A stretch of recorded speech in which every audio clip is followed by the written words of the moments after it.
Hey guys, it's Miss Miners here for day 18. We are on our third book of the week, and just to remind you, our question for the week is, why is it important to face challenges? And in our other two books, we've been talking about the word courage and what the word courage makes you think of and what it means and how the different characters in our stories show us that they have courage. So in today's book, we are going to read about a young girl named Mirette and about how she actually teaches an older man how to have courage and how to show courage. So again, our story is another one from our Interactive Read Aloud text sets by Fountas Pinnell. And today's story is called Mirette on the High Wire, and it's by Emily Arnold McCulley. I want you to really pay attention to the cover and to how McCulley illustrated the cover. And we'll talk about the setting in just a second. So obviously this is Mirette, and this book did win an award. You can see the gold medal here. And if you don't know what a high wire is, it's also called a tightrope. And notice how she's walking on the tightrope. Why do you think she would have to have courage to do that? Now think about it. She's up high in the sky above these buildings, and she's walking on this rope. It's very skinny, very thin, and she's walking on it. Now in yesterday's story, we read roller coaster, and we read about a little girl who was going on a roller coaster for the very first time. I want you to remind yourself right now, or if you're watching this with someone else, remind that person that's sitting there with you or yourself how the girl yesterday showed courage by riding the roller coaster for the very first time, how she showed us that she had courage. And in today's story, I want to read, and I want you to think about why Mirette is up here and about how this story teaches us a lesson about courage. And as we read, I want you to really look at the illustrations because they're done very well. All right, so Mirette on the High Wire.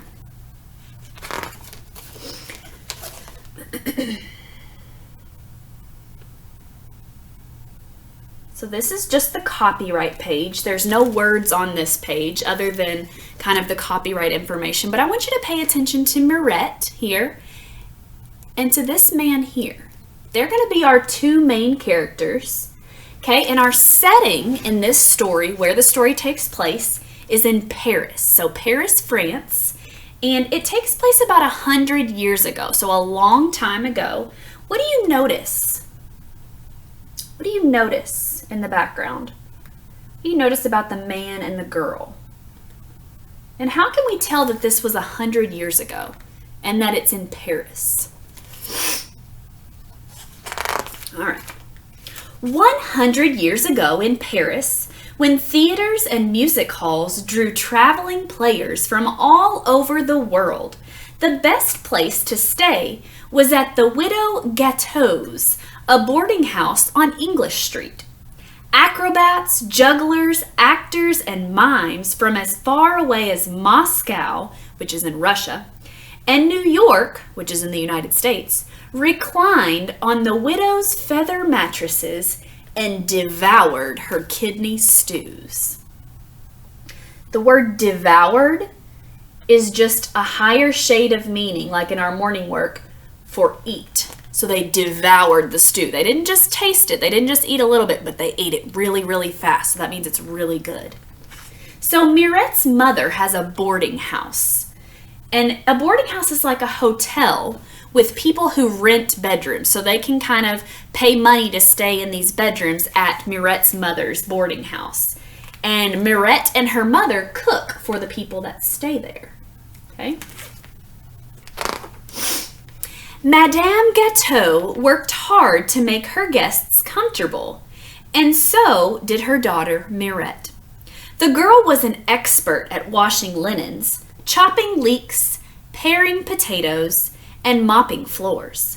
She was a good listener, too.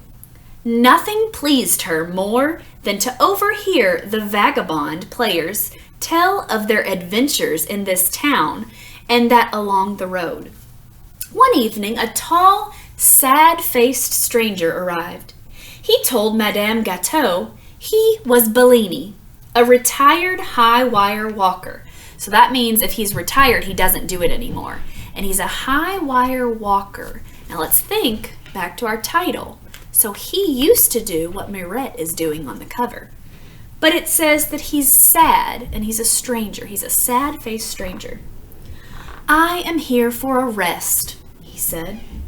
I have just the room for you, Monsieur Bellini, in the back where it's quiet, she said.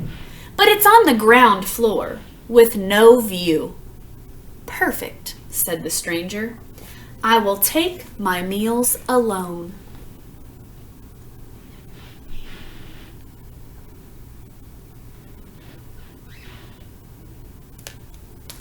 So, what do you know about Bellini so far? Take a look at him and think about what we just learned about him on that page. What do we know about him so far? It's going to be important throughout the story. The next afternoon, when Mirette came for the sheets, there was the stranger crossing the courtyard on air. Mirette was enchanted.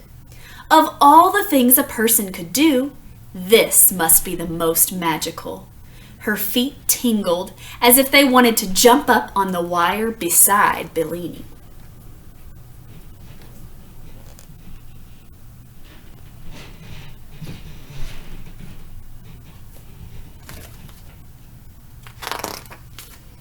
Mirette worked up the courage to speak. Excuse me, Monsieur Bellini. I want to learn to do that, she cried. Bellini sighed.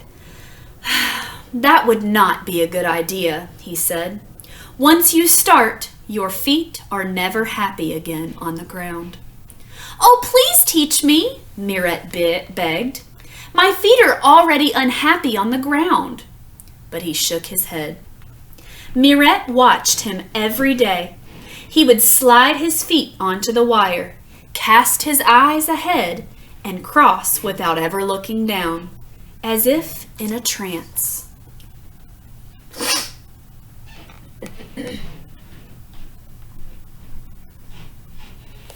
So Mirette is really excited about what Bellini is doing, and she really wants to learn, and she asks him to teach her, but he says no. Why do you think he says no? Do you think he'll change his mind? Finally, she couldn't resist any longer. When Bellini was gone, she jumped up on the wire to try it herself. Her arms flailed like windmills. In a moment, she was back on the ground. Bellini made it look so easy. Surely she could do it too if she just kept trying. In 10 tries, she balanced on one foot for a few seconds.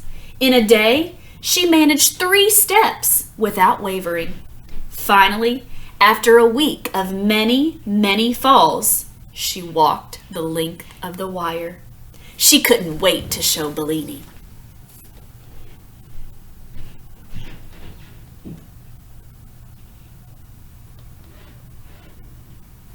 So I think this page is a perfect example of showing courage. She didn't get it on the first try. She didn't get it on the 10th try. But finally, after a week, she made it all the way across the tightrope. How did she show courage? By trying again. How do you think Bellini is going to react when she shows him? He was silent for a long time. Then he said, "In the beginning, everyone falls. Most give up, but you kept trying. Perhaps you have talent as well." "Oh, thank you," said Mirette. She got up 2 hours earlier every day to finish her chores before the sun shone in the courtyard. The rest of the day was for lessons and practice. Bellini was a strict master. "Never let your eyes stray," he told her day after day.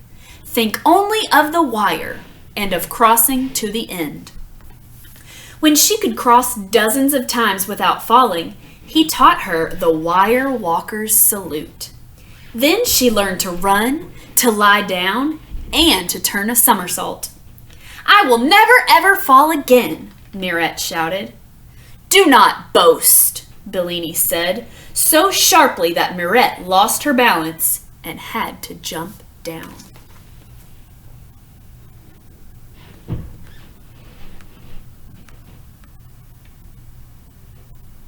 So Mirette is now so confident because she's been practicing with Bellini every day for hours that she says, "I'm never ever going to fall again." And Bellini looks at her sharply and says, "Do not boast." If you don't know what the word boast means, it's just another word for brag. So he says, "Do not brag." Why do you think he speaks so sharply? That means he's very angry. Why do you think he speaks in that tone? One night, an agent from Astley's Hippodrome in London rented a room. He noticed Bellini on his way to dinner. "What a shock to see him here!" he exclaimed. "See who?"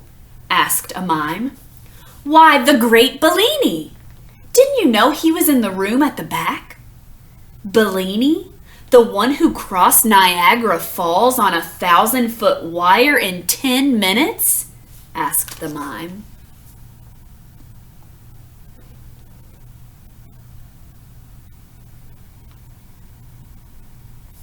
So I think the other people that are in the boarding house are starting to realize that Bellini might be a little bit more important than they first thought.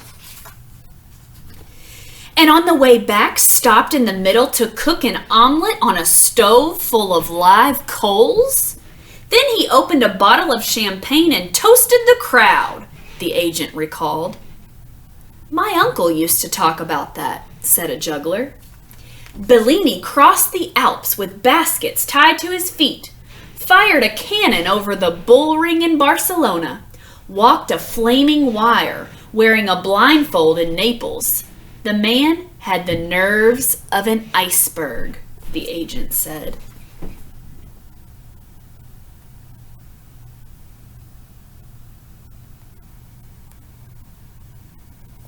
So it sounds like Bellini was a pretty famous high wire walker. Mirette raced to Bellini's room. "Is it true?" she cried. "You did all those things? Why didn't you tell me? I want to do them too. I want to go with you." "I can't take you," said Bellini. "But why not?" asked Mirette. Bellini hesitated a long time. "Because I am afraid," he said at last. Mirette was astonished. "Afraid?" she said. "But why?" "Once you have fear on the wire, it never leaves," Bellini said. "But you must make it leave," Mirette insisted. "I cannot," said Bellini.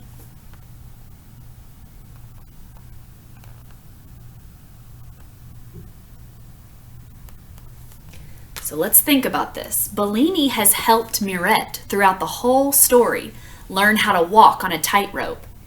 And now it seems like Bellini might need a little bit of help.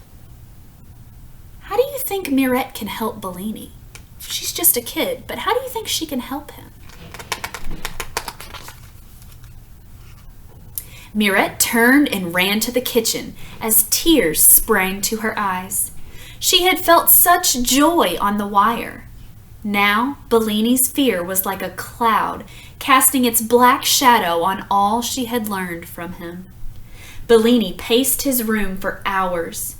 It was terrible to disappoint Mirette.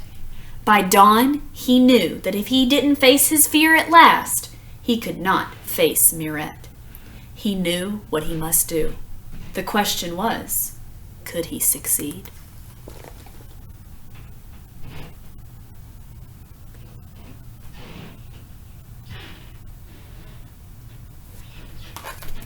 So what do you think Bellini might do? Let's see. That night, when the agent returned, Bellini was waiting for him. The agent listened to Bellini's plan with mounting excitement. "I'll take care of it," he promised.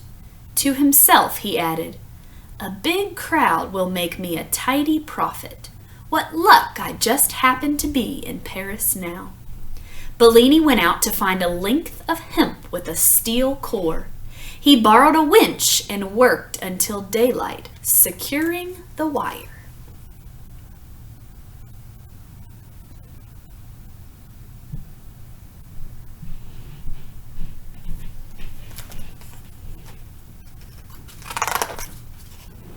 The next evening, Mirette heard the commotion in the street.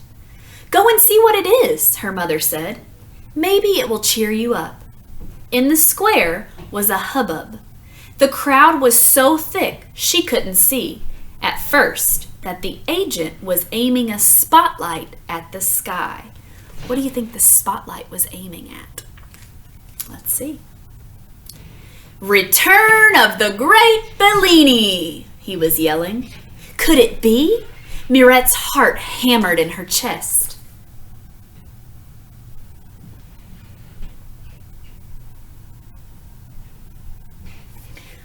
What do you think that means? Her heart hammered in her chest. How do you think she's feeling right now?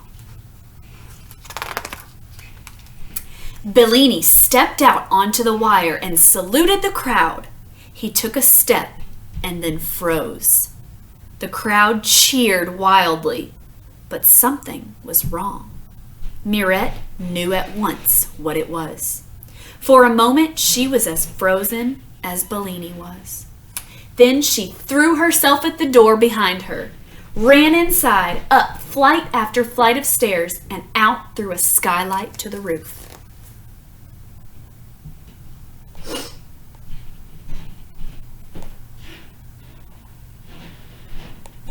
What do you guys think the problem is? Bellini started and then he froze, and Mirette knew right away what the problem was. What do you think Mirette's going to do? She stretched her hands to Bellini. He smiled and began to walk toward her.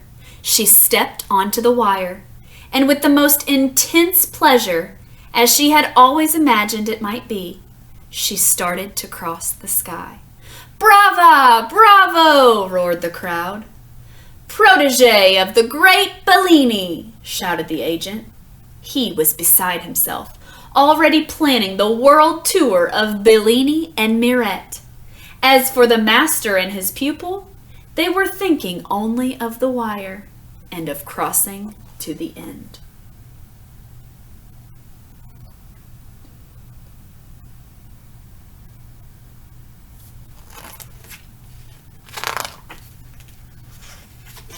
The end.